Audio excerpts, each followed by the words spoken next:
오늘 우리에게 주신 하나님 말씀은 요한복음 14장 15절부터 20절 그리고 27 한번 건너뛰어서 27절부터 29절 되시겠습니다. 저와 함께 교독하십니다. 14장 15절부터 20절, 27절부터 29절.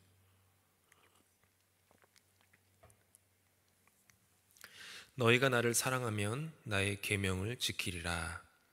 내가 아버지께 구하겠으니 그가 또 다른 보혜사를 너희에게 주사 영원토록 너희와 함께 있게 하리니 그는 진리의 영이라. 세상은 능히 그를 받지 못하나니 이는 그를 보지도 못하고 알지도 못함이라.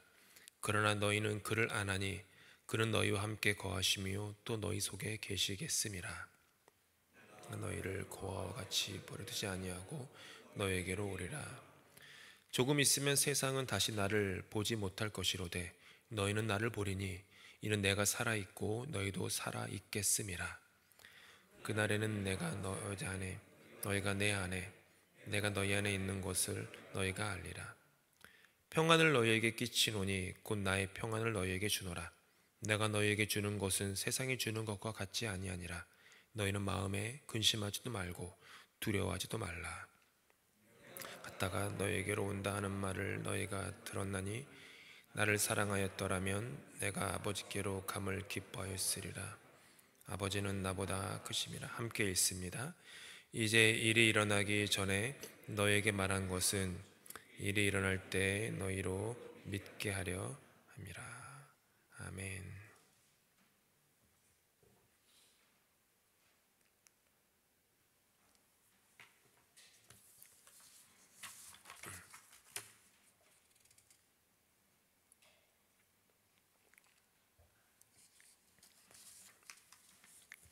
오늘 우리에게 주어진 요한복음의 말씀을 가지고 홀로 되는 존재라는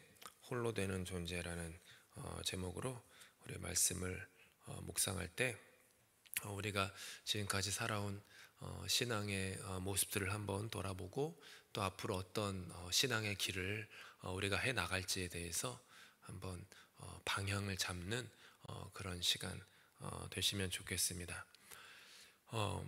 요한복음 14장 이 전체를 보면요, 제자들의 근심이 나옵니다. 제자들은 지금 걱정하고 있습니다. 근심하고 있습니다.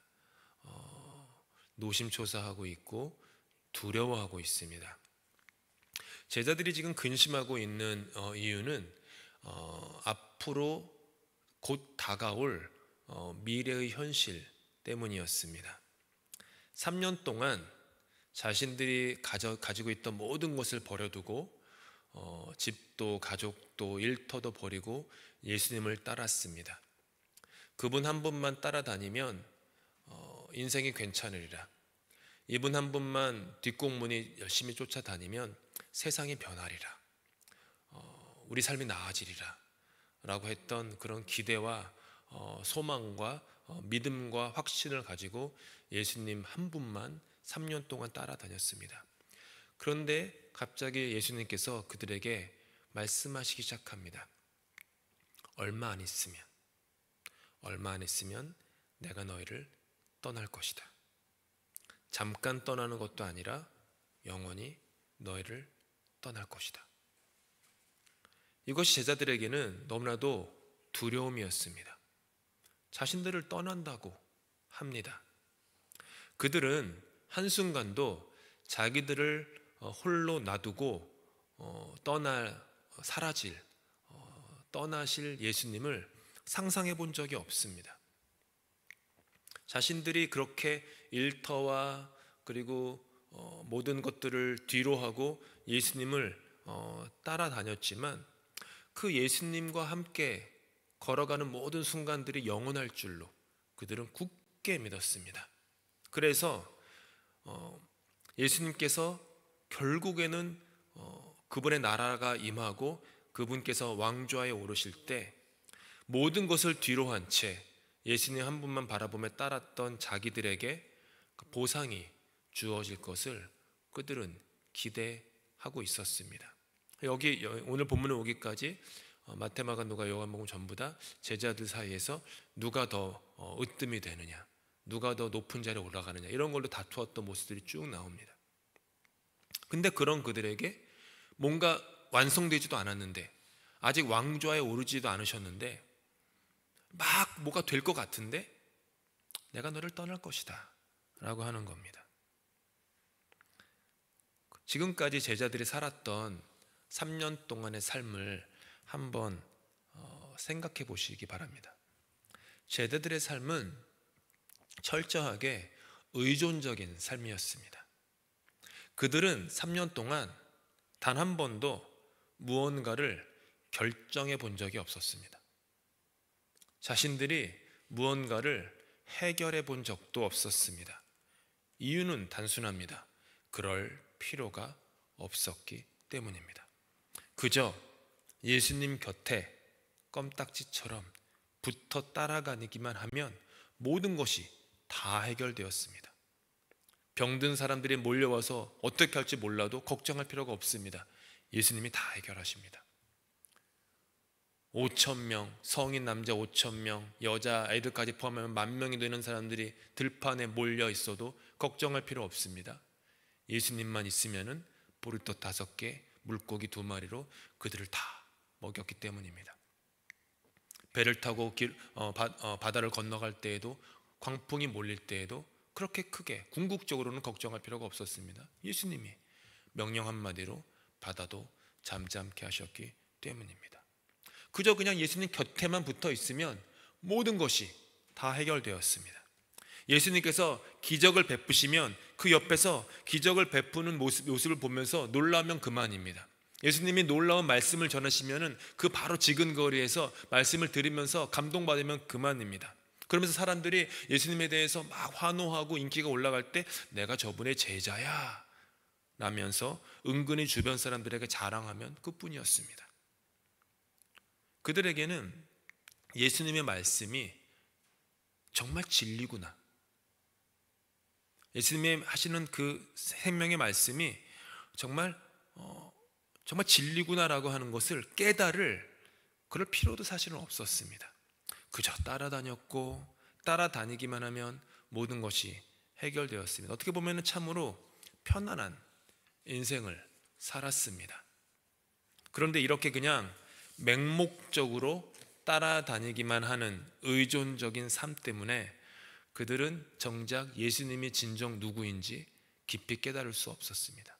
3년 내내 그들은 예수님이 진정 누구인지, 베드로가 잠깐 거의 좀 획가닥하다시피 해가지고 주는 그리스도시요 살아계신 하나님의 아들입니다, 본인도 말하고 본인도 놀랐을 거예요. 어떻게 나에게서 이런 말이, 이렇게.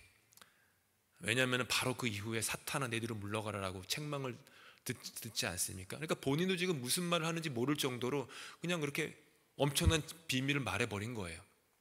즉 베드로나 그 수제자 베드로나 나머지 11명 전부 다 예수님이 누구신지에 대해서 깊은 깨달음 그냥 없었습니다.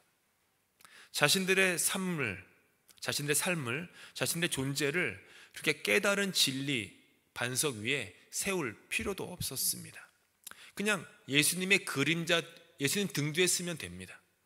아무리 뙤약볕이 쏟아진다고 하여도 예수님 등 뒤에 서서 그분의 그림자 안에서 있으면 그만입니다. 모든 것을 막아주시는, 방파제가 되어주시는 예수님의 그 듬직한 등 뒤편에서 그들은 그냥 붙어 다니기만 하면 모든 것이 생존되는 것입니다. 어떤 내적인 갈등, 영적인 고민, 씨름 이런 거 할 필요가 없었습니다. 그들은 3년 동안 단 한순간도 야복강 나루에서 밤새도록 천사와 씨름하였던 야곱과 같은 절박함, 간절함을 느낄 이유가 없었습니다. 간절할 필요가 없죠.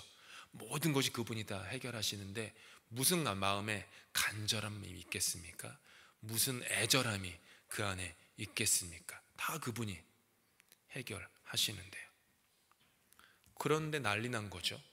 갑자기 내가 너희들을 떠나야겠다. 이제는 너희들과 함께 있지 못한다. 한 달, 2달이 아니다. 10년, 20년도 아니다. 내가 너희들과 함께 있을 수 없다. 너희들을 혼자 내버려둔 채 나는 떠나야겠다. 자신들을 보호해주던 그림자가 사라지게 된 겁니다. 모든 문제의 해결자가 사라지게 된 것입니다. 자기들 앞에서 든든한 방패막이 되어주셨던 분이 사라지게 된 것입니다.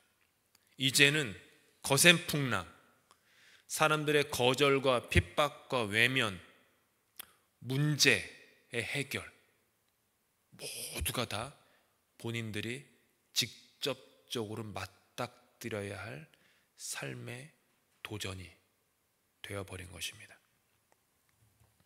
그런데 이것은 그들에게 꼭 필요했던 것입니다. 그들은 반드시 그 단계로 성장해야만 했습니다.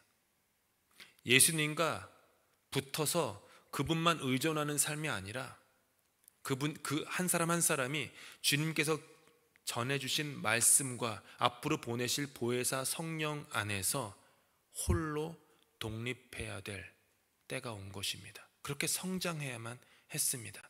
누군가의 등 뒤에서 의존만 하다가는요, 정작 자신은 한 뼘도 성장하지 못합니다. 그냥 등 뒤에서 바라보기만 해서는 배울 수가 없습니다. 직접 부딪혀 보고 손에 흙을 묻히고 이마에 땀이 솟아나야지 그때 알 수 있고 깨달을 수 있고 내 것이 되는 것입니다. 이제부터 그들이 해야 될 것은 단순합니다. 하지만 당연히 반드시 필요한 것이었습니다. 홀로 서는 훈련, 홀로 서는 훈련이었습니다. 예수님께서 이제 내가 곧 너희를 떠날 것이다 라고 하신 말씀의 진의는 그들을 버려두겠다라는 뜻이 아닙니다. 내가 너희를 떠날 것이다. 그러니 이제부터 너희는 홀로 서는 훈련을 반드시 해야만 한다. 절대로 피할 수가 없다. 절대로 피할 수가 없다. 나를 따르려거든 너희는 반드시 홀로 서는 훈련을 해야만 한다. 홀로 서야만 하는 그들의 앞날을 예수님께서는 이미 잘 알고 계십니다. 베드로가 어떻게 홀로 로마에서 서게 될지, 야고보는 어떻게 홀로 서게 될지, 요한은 어떻게 홀로 자신의 인생을 그렇게 헤쳐나가야 할지를 예수님은 다 알고 계셨습니다. 그들에게 닥칠 고난과 환난 다 알고 계셨습니다. 사람들로부터 받을 거절과 핍박과 멸시, 천대 다 알고 계셨습니다. 한 사람 한 사람들이 어떤 죽음으로 이 땅에서 삶을 마무리할지도 주님은 다 알고 계셨습니다. 그래서 지금부터 그들에게 말씀하시려면 이제부터 너희는 홀로 서야 한다. 그거 다 아시기 때문에 그들에게 말씀하시는 것입니다. 근심하지도 말아라.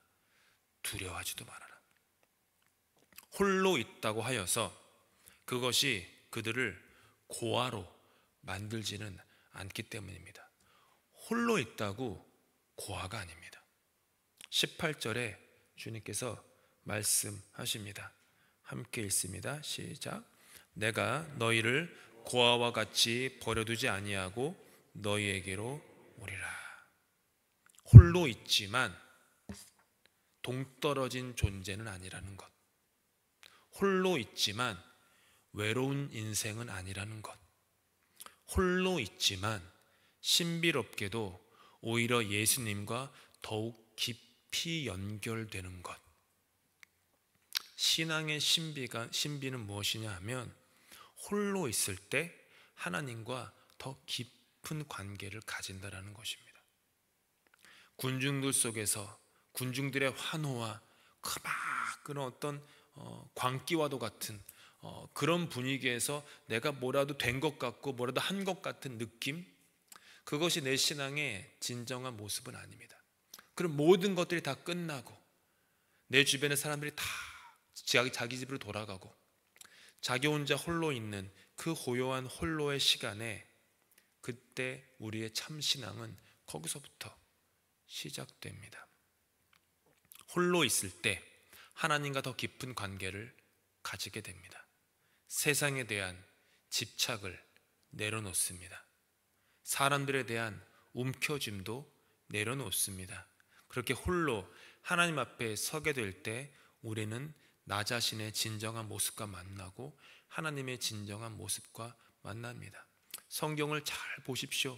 아브라함, 이삭, 야곱, 요셉, 모세, 다윗, 베드로, 바울 전부 다 어떤 사람들입니까? 군중 집회에서 막 방방 뛰다가 하나님을 만난 사람들이 아닙니다. 홀로 있을 때, 다 고독할 때, 그 주변에 사람들이 없을 때 그들은 한결같이 하나님을 만났습니다. 엘리야도, 엘리사도, 예레미야도, 모든 성경의 인물들이 다 그렇게 홀로 있을 때 하나님과 만났고, 홀로 있을 때 내가 진정 누구인지를 만나게 되었습니다. 하나님의 진정한 모습과 만난다라는 것은 진리와 생명의 말씀을 깨닫는 것입니다. 인생은 보이는 것이 다가 아니어서 오히려 보이지 않는 하나님이 나의 가는 길 모두에 동행하신다라는 것을 깨닫는 것이죠. 이전에는 하나님과 그분의 성경 말씀과 성령에 대해서 그저 관념, 개념, 생각, 글자, 혹은 누군가가 나에게 주입식으로 교육해주는, 말해주는 것 정도로만 여겼다면, 홀로 서서 하나님과 대면하는 자리에서 그 모든 것들이 생명 있게 살아서 꿈틀거리며 내 안에서 역사하게 됩니다. 나의 영혼에 살이 되고 피가 됩니다. 제자들은 사람들에 대한 기대감과 같은 집착을 버려야만 했습니다. 사람들에 대한 집착을 버려야만 오직 예수님만이 그들의 주인이 될 수 있기 때문이었습니다. 사람에게 집착하여 얽매이면 사람에게 중독됩니다.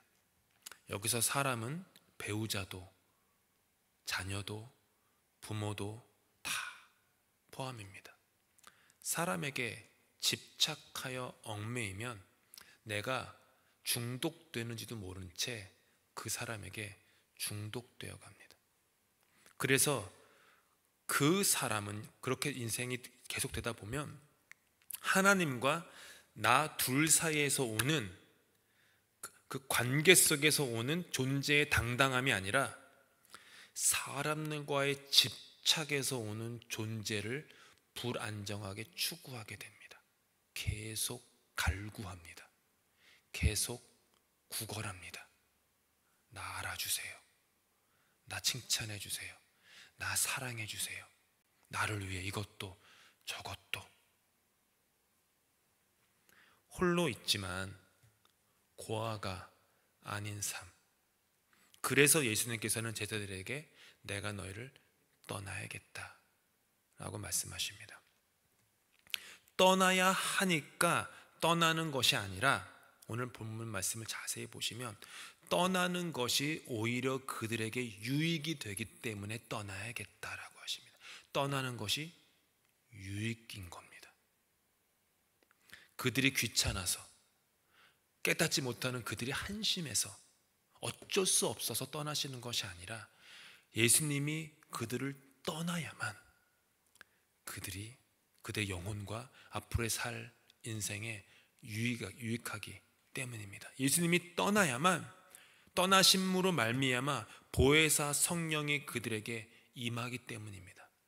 보혜사 성령이, 우리가 몇 달 전에도 묵상했지만 오순절 다락방에서 그들이 기도할 때 성경을 자세히 보시면 작은 불 같은 형상 하나하나가 각 사람들 머리 위에 있었다고 했습니다. 제가 많이 강조해서 주일 설교했습니다. 각 사람 머리 위에 있었다. 그냥 아주 거대한 불이 120명의 문도들을 휘감은 것이 아닙니다. 막 군중 속의 어떤 하나의 군대처럼, 획일적인 군대처럼 그들을 휘감은 게 아니라 하나하나의 작은 성령의 불꽃이 한 사람 한 사람에게 임한 것입니다. 왜냐하면 그 120명의 삶이, 앞으로 살아갈 삶이 다 다르기 때문입니다. 120명이 앞으로 살아갈 삶도 다르고, 120명이 앞으로 살아갈 죽음도 다르고, 그들이 만나야 할 사람도 다르고, 그들이 가서 지어내야 할, 일으켜야 할 교회도 다 다르기 때문입니다. 그래서 각 사람에게 성령이 임했던 것입니다.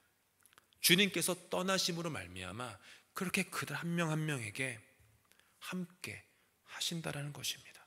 그래서 그들에게 유익한 것입니다. 홀로 있지만 고아가 아닙니다. 홀로 있지만 오히려 늘 주님이 함께 하십니다. 이것이 예수님께서 제자들에게 살라고 하신 삶의 모습입니다. 그리고 저와 여러분에게도 살라고 하시는 삶의 모습입니다. 홀로 있지만 참 아이러니하고 신비롭게도 오히려 더 홀로 있기 때문에 예수님과 긴밀하게 연결되는 삶. 홀로 서 있기 위해서는요, 예수님에 대한 나의 인간적인 기대가 죽어야 합니다. 제자들은 예수님이 떠나심으로 말미암아 예수님에게 가졌던 인간적인 욕망의 기대를 십자가에 못 박을 수 있었습니다. 계속 그렇게 붙어 있으면 우리도 내가 가진 욕망, 기대, 이런 것들로 삶이 점철됩니다. 내가 가진 신념, 나의 이상, 나의 확신 같은 것들조차도 죽어야 합니다. 십자가에 못 박혀야 합니다. 예수님을 축복 자판기로 만들려는 나의 욕망이 죽어야 합니다. 예수님이 모든 문제의 해결자로, 나는 그저 아무것도 안 하고 손 놓고 그분 옆에 붙어만 있으려고 하는 그런 수동적인 의존적인 삶도 내려놔야 합니다. 내 편에서 나만 위해 일하시는 분으로 만드는 자기 중심주의도 죽어야 합니다. 부족한 부분을 채우는 분으로서의 예수님만이 아니라, 물론 예수님은 우리의 부족함을 채우십니다. 오해하시면 안 돼요. 우리의 기도, 우리의 부족한 부분들 주님이 채우십니다. 하지만 한 걸음 더 나아가는 신앙은 무엇이냐 하면, 내 인생에 있는 부족함에도 불구하고 자족할 줄 아는 신앙의 힘, 신앙의 능력을 홀로 있을 때 갖게 됩니다. 내가 세상의 기준으로 부족함에도 불구하고 하나님과 긴밀히 연결되어 있음에서 오는 당당함으로 인생의 걸음을 뚜벅뚜벅 걸어가는 그런 존재의 당당함이 거기서 옵니다. 홀로 서 있기 위해서는 사람들에 대한 의존도 죽어야 합니다. 사람에 대한 의존이 너무 크게 되면요, 기도하지 못하게 됩니다. 사람을 의지해서 모든 것을 얻을 수 있고, 사람은 의존해서 모든 것을 해결할 수 있다면 거기에는 기도할 이유가 그때부터는 기도할 이유가 없기 때문입니다. 나의 의지가 너무 커도 기도하지 못합니다. 내가 노력해서 다 해결되는데 기도할 이유는 그다지 없기 때문입니다. 기도가 없으면 하나님과의 연결이 사라지게 됩니다. 이렇게 되면 홀로 된 존재가 아니라 따로 떨어진 존재가 되어버립니다. 홀로 되는 존재와 따로 떨어진 존재는 다릅니다. 진정한 신앙은 내가 홀로 서야 한다는 하늘의 부르심을 한편에 두고, 보이지 않는 하나님이 나의 모든 길에 함께하고 있다는 진리를 다른 편에 두는 그런 신비로운 삶입니다. 마치 삼위일체 같은 삶이에요. 셋이지만 하나이고 하나이지만 셋입니다. 그분 세 분들이, 성부, 성자, 성령이 따로 떨어져서 각자 독립적으로 홀로 계시지만 고립되어 있거나 격리되어 있지 않으십니다. 하나요 셋이고 셋이요 하나인 그런 삶, 그런 삼위일체 하나님, 그것도 마찬가지 우리의 삶도 그렇게 됩니다. 이런 것들이 삶에 이렇게 일어날 때 신앙이, 참 신앙이 되게 되는 것이죠. 나의 어설픈 확신, 어설픈 신념, 심지어 나의 어설픈 믿음조차도 자리하지 않게 됩니다. 계속해서 성령님께 마음을 엽니다. 이렇게 홀로 있는 존재는요, 겉으로 볼 때는 조용합니다.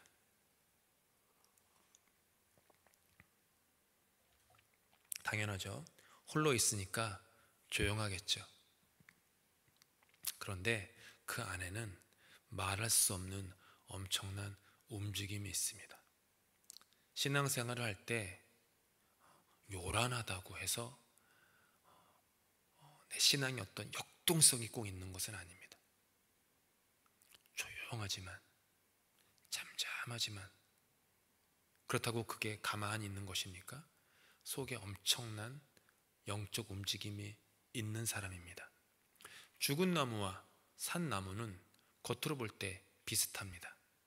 하지만 살아있는 나무의 속과 죽은 나무의 속은요, 천양지차입니다.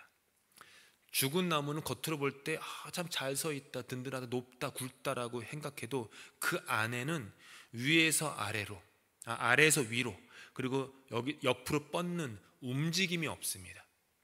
물의 움직임이 없죠. 죽었기 때문입니다. 하지만 살아있는 나무는 겉으로 볼 때 가만히 서 있고 잠잠해 보이고 고독해 보여도 그 안에는 말할 수 없는 역동적인 물의 움직임이 있습니다. 그게 신앙입니다. 예배를 드리고 봉사를 하고 기도를 하는 겉모습은 그렇게 큰 차이가 없어 보입니다.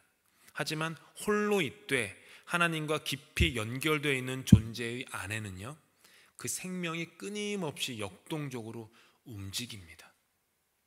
정말 그렇습니다. 이 내면의 움직임이 있습니다. 근데 우리는 외면의 움직임만 생각하면서 외면의 움직임이 막 많으면은 신앙이 좋다. 외면의 기도가 많으면은 기도가 참 잘한다. 저 같은 경우는 목사니까 목사끼리 보면은 외면적으로 뭔가를 막 하면 저 목사 설교 잘한다, 목회 잘한다. 내면은 어떡합니까? 내면의 움직임이 없는데 겉모습이 그 사람의 존재를 구원할 수 있겠습니까? 교회는 어떤 교회가 건강하냐 하면 이렇게 홀로 서 있는 한 사람 한 사람들이 모여서 이루어진 교회가 건강합니다. 사람들이 배고파서 사람들이 너무너무 고파서 이민생활 한국인 만나기도 어려운데 사람들이 고파가지고 모이는 것도 아니고 사람들에게 기대받고 한국에서는 그래도 뭔가 좀 이렇게 살았는데 여기 오니까 그런 삶은 되지 않지 않습니까? 기본적으로 출발점이 다르잖아요. 그렇죠. 한국에서의 출발점과 이민사회에서 출발점은 기본적으로 우리는 뒤처져서 시작을 합니다. 2세, 3세, 4세들은 좀 다르지만 적어도 1세나 1세, 5세들은 다 경험해 보셔서 아십니다. 한참 뒤에서 따라갑니다.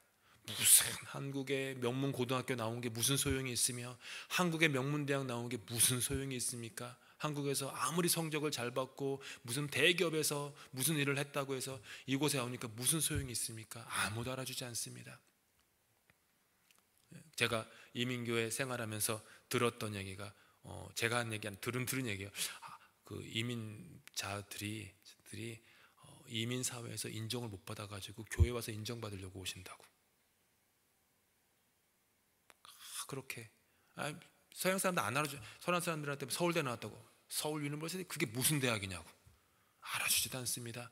근데 교회 와서 서울대 나오셨어요. 경기고등학교 나오셨어요. 뭐 여자 고등학교는 뭐가 유명하죠? 이화여고인가요? 모르겠어요. 제가 말실수하면 안 되는데 다른 고등학교 나오셨으면 죄송합니다. 그런 거 그게 기쁘죠.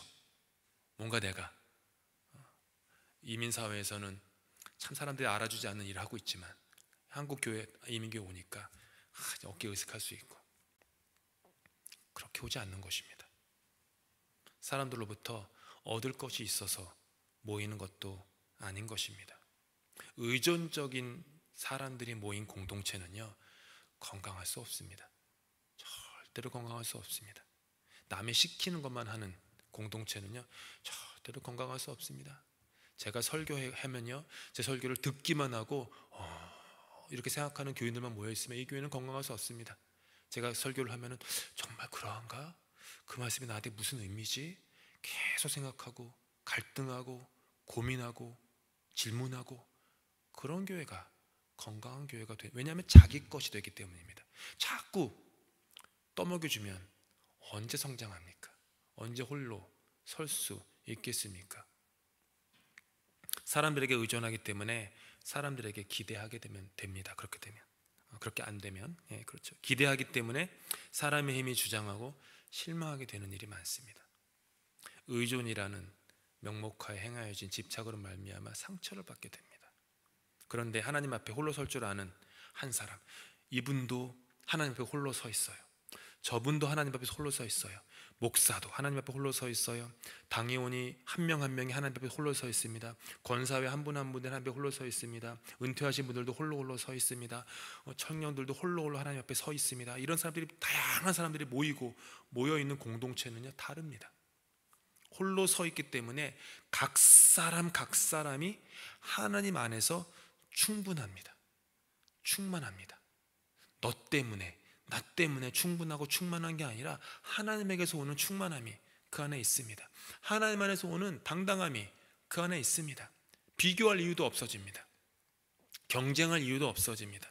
사람들로부터 오는 인정과 칭찬을 갈구할 필요도 느끼질 못합니다. 사람들로부터 뭔가가 오면은 그제서야 내가 이런 존재감이 있구나라는 것을 추구하지 않게 된다는 것이죠. 오직 홀로 되는 존재는 날마다 십자가에 가까이 나아갑니다. 그리고 십자가를 택하면 누구든지 나를 따라오려거든 자기를 부인하고 자기 십자가를 지라고 하셨습니까? 한번 이 말씀 한번 잘 생각해 보시죠. 여러분이 너무 잘 아시는, 아마 교회 조금만 다니면 누구나 외우는 말씀입니다. 누구든지 나를 따라오려거든 자기를 부인하고 자기 십자가를 지라. 무슨 말 같습니까? 자기, 계속 자기. 홀로 되라는 말이죠. 누구든지 나를 따라오려거든 수많은 사람들의 군중 속에서 그 군중들을 부인하고 수많은 사람들 군중과 함께 군중의 십자가를 져라, 이런 말 하지 않으십니다. 너 한 사람이 너를 부인하고 너 한 사람이 너만 지고 가야 할 그 십자가를 져라. 그러니까 너만 고생한다는 게 아니라 홀로 서라 라고 하는 것이죠.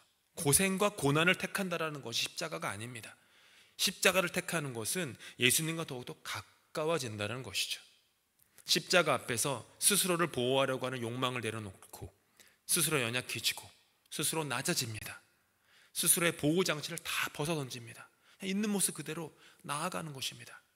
그럼에도 불구하고 나를 안아주시고, 그럼에도 불구하고 나를 사랑하시고, 그럼에도 불구하고 오늘 또 나를 용서하시고, 그럼에도 불구하고 오늘 또 나에게 새로운 기회를 주시고, 그럼에도 불구하고 오늘 또 나를 위해서 죽으시고, 그럼에도 불구하고 나를 위해서 또 오늘 부활하시고, 그렇게 나를 아들로 딸로 부르시는 그 주님 앞에 내가 홀로 설 수 있게 됩니다. 인간은 십자가를 거부합니다. 하지만 예수님은 개의치 않으시고 십자가를 지셨습니다. 그분 스스로가 홀로 십자가에 매달리셨습니다. 예수님 십자가 그분 홀로 달리셨습니다. 그리고 그렇게 너희도 나를 따라오라고 그 십자가에서 지금도 주님은 우리에게 말씀하십니다. 홀로 십자가에 매달리셨지만 그분은 초라하지 않으십니다. 홀로 십자가에 매달리셨지만 그분은 따로 떨어져 있지 않으십니다. 그분은 홀로 십자가에 매달려 계시지만 그분의 인생은 실패가 아니었습니다. 하나님의 독생자로서 거친 세상에 홀로 쓰셨습니다. 그리고 당신의 뒤를 따르는 모든 이들에게 그들의 삶이 어떠해야 하는지 그 길을 몸소 보여주셨습니다. 이렇게 사면 돼. 내가 보여준 대로 하면 돼. 내가 산 대로 살면 돼. 내가 말한 대로 말하면 돼. 내가 들은 대로 들으면 돼. 몸소 보여주셨습니다. 십자가는 홀로 지는 것입니다. 다른 사람과 함께 하나의 십자가에 매달리려고 하지 마십시오. 십자가는 나 혼자 올라갈 자리이지 내 남편도 내 아내도 심지어 내 자식도 내가 아무리 사랑하고 그들이 아무리 나를 사랑해도요 함께 올라올 수 없는 자리입니다. 십자가는 나 혼자 올라가야 될 자리입니다. 다른 사람을 나 대신 십자가에 내몰지도 않습니다. 십자가는 우리의 존재가 하나님 앞에서 홀로 되어야 함을 증거합니다. 사랑하는 성도 여러분, 홀로 되는 훈련을 하실 수 있기를 바랍니다. 제가 지금 여러 가지 어떤 개념적으로 말씀드리는 것 같지만 실제적으로 홀로 되는 훈련을 실천해 보십시오. 그냥 옆에 있는 사람이 귀찮아 가지고 있는 그런 거 말고요. 하나님과 더 가까이 하기 위해서 홀로 되는 훈련, 내 것으로 만드는 훈련, 내가 무릎 꿇고 내가 주님께 간절히 엎드리고 주님과 연결되는 그런 삶. 내 주변에 있는 여러 사람들이 설명하는 내가 아니라 그분이 설명하는 나로서 설 수 있도록, 사람들의 평가가 좋건 야박하건 그것 때문에 나란 사람의 존재가 좌지우지되는 것이 아니라 말씀에 써 있고 그분이 나를 바라보시는 그 하나로 나 스스로가 그렇게 떳떳하고 당당하게 설 수 있는 것, 인간적 기대와 인간적 집착을 움켜잡지 않고 말씀과 성령에 붙잡힌 바 되는 삶, 하나님과 나 사이에 둘의 관계가 먼저 세워져야 합니다. 자식들에게나 다른 분들에게 어떤 신앙의 모범을 보이거나 목은 이렇게 해야지라고 말하기 전에 내가 먼저, 내가 하나님과 서는 것입니다. 절대로 야박하게 들리실지 모르지만 아무리 내 옆에 있는 사람을 사랑해도요, 그 사람 손 붙잡고 천국으로 데려갈 수 없습니다. 성경에도 써 있지 않습니까? 예수님이 그 비유에 거지 나사로가 죽은 후에 천국에 올라가고 거기 있었던 부자는 이제 음부에 내려갔는데 부자가 그 지옥에 있으면서 보니까 이게 내가 인생을 헛살았구나. 근데 저 아래에 있는 땅에 두고 온 자식들이 이걸 모르고 또 흥청망청 살고 있는 거예요. 그래가지고 이 사람이 아브라함한테 부탁하지 않습니까? 아브라함이셔, 저 멀리 있는 천국에 있는 아브라함이셔, 제발 누구 한 명 보내가지고요, 제 자식들, 제 아내 제발 정신 차리고 하나님 믿게 좀 알려주십시오. 그러니까 아브라함이 그렇게 말씀, 안 된다. 아무도 가서 그들에게 말을 건네줄 수 없다. 그들 몫이다. 홀로 서야 된다는 얘기예요. 홀로 서야 된다. 자기 신앙, 자기 고백으로 서야 하는 것입니다. 홀로 있는 하나님과의 관계를 많이 가지시고요, 하나님과 홀로 있는 관계 속에서 더 깊이 나아가시고 하나님과 홀로 돼서 오는 그런 관계의 충만함으로 교회로 모이십시오.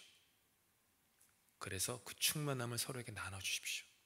나의 부족함을 채워주세요 라고 주변 사람들에게 막 바라는 그런 마음이 아니라 내가 하나님과 이미 내 잔이 넘치나이다 라고 와서 그렇게 사랑하고 섬기고, 알아주지 않아도 아무도 몰라줘도 그렇게 기쁘게 자족하게 감사하며 그렇게 주와 함께 길을 걸어나갈 수 있는 저 여러분 다 될 수 있기를 예수님으로 축복합니다.